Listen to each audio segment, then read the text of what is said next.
And now, it's time for another Dice Tower review. So there are some games that just by the title of it, it brings controversy. I know that the people who made Cards Against Humanity felt that they wanted to name this game Secret Hitler just for the controversy. Obviously, me being a Jewish person, I was a little hesitant when I decided to go through this, but I figured, let me go through it and see what the game's about. And now let me show you.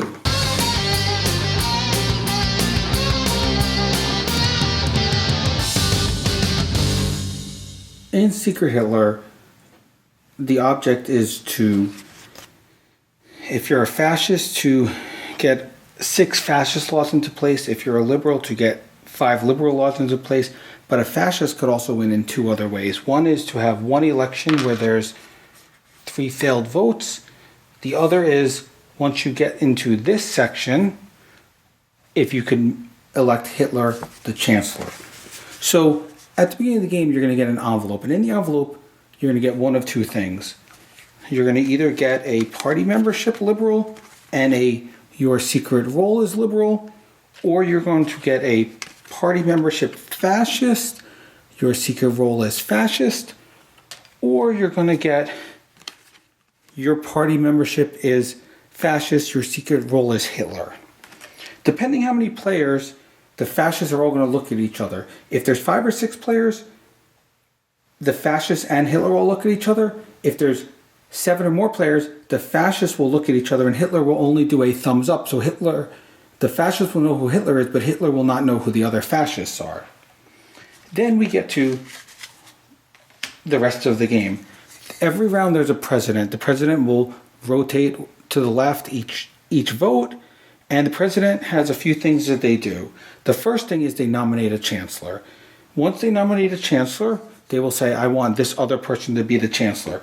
You cannot nominate someone for chancellor if they were just the president or chancellor in the last round. So you nominate that. You have to get at least 50% yes votes. So you're going to vote either ja or nein to see if you want that chancellor. Everyone will vote. Then if it succeeds, if it fails, the election tracker goes up. But if it succeeds, then the president and chancellor have a duty to fulfill. And that duty comes with these cards here. As you can see, there's 6 liberals and 11 fascists. So the president, this will be shuffled, they will draw 3.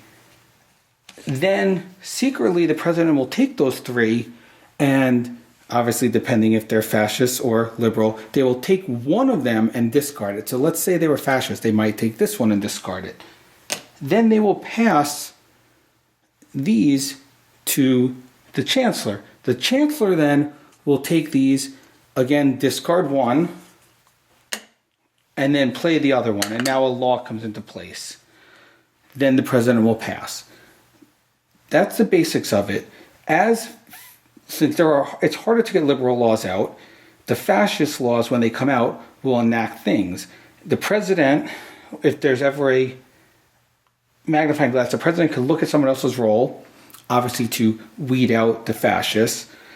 Then here the president can pick the next presidential candidate and say, nope, I want them to be president instead of going around in a circle. Then here the president gets to kill a player. You literally kill them, they're out of the game. When they're killed, you do not reveal what their role is in any way unless they were Hitler. If you kill Hitler, the liberals win. If it's not Hitler, you don't say anything. You just say, I'm dead. Again, you can kill. And then when you get to this point, not only if Hitler's chancellor, but there's also veto power.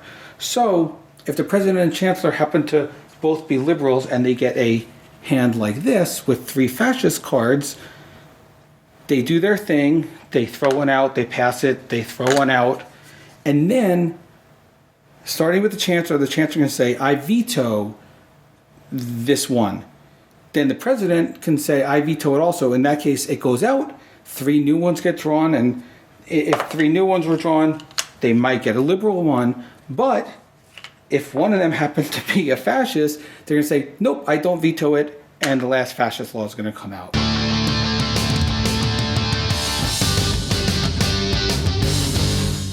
Well, I have to say, I am more than pleasantly surprised by what comes in this box. I didn't expect a game like this. In fact, they really should call it something else because Hitler has nothing to do with this game, and I think that that's just put in there for the controversy. No reason for it. But as a game, this game is great. This game really fits in the realm of a game like The Resistance, but I think it does it even better.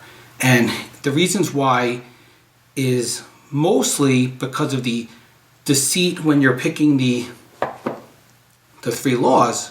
What happens is when the first person, the president, picks the law, he could get 3 red ones, in which case he's going to be forced to give 2 red ones to the chancellor, and the chancellor's going to be forced to play a red one.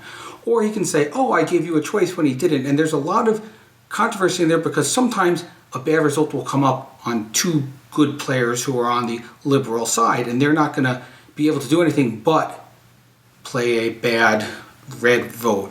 And that, of course, will make the game a little more interesting than a standard game because it leads to, you can't just say, oh, you're always good, oh, you're always bad, and it's kind of easy to pick out people when you just know if they're good or bad the whole time. But in this, there's always that shade of gray, are they bad or were they forced to play a red one? And if they were, how do you know if you can trust them or if they're really bad? And of course, if they're leading to playing against Hitler, if you can get Hitler and the Chancellor, the red team's going to win the game without even needing to get all the red pieces in. I also like how there's a balance for different amounts of players in this game. When you're playing with less players, less of the powerful effects happen when the red laws come out. But when you're playing with more players, there's a lot more powerful effects. You can kill people out of the game. You get the veto power. You get to look at other people's roles and know what they are. Well, you get to know their political party. You don't get to know their exact role. But either way, I feel like this is a really, really strong social deduction party game. And I think that this one, title or no title, and I don't agree with the title, this one is a winner.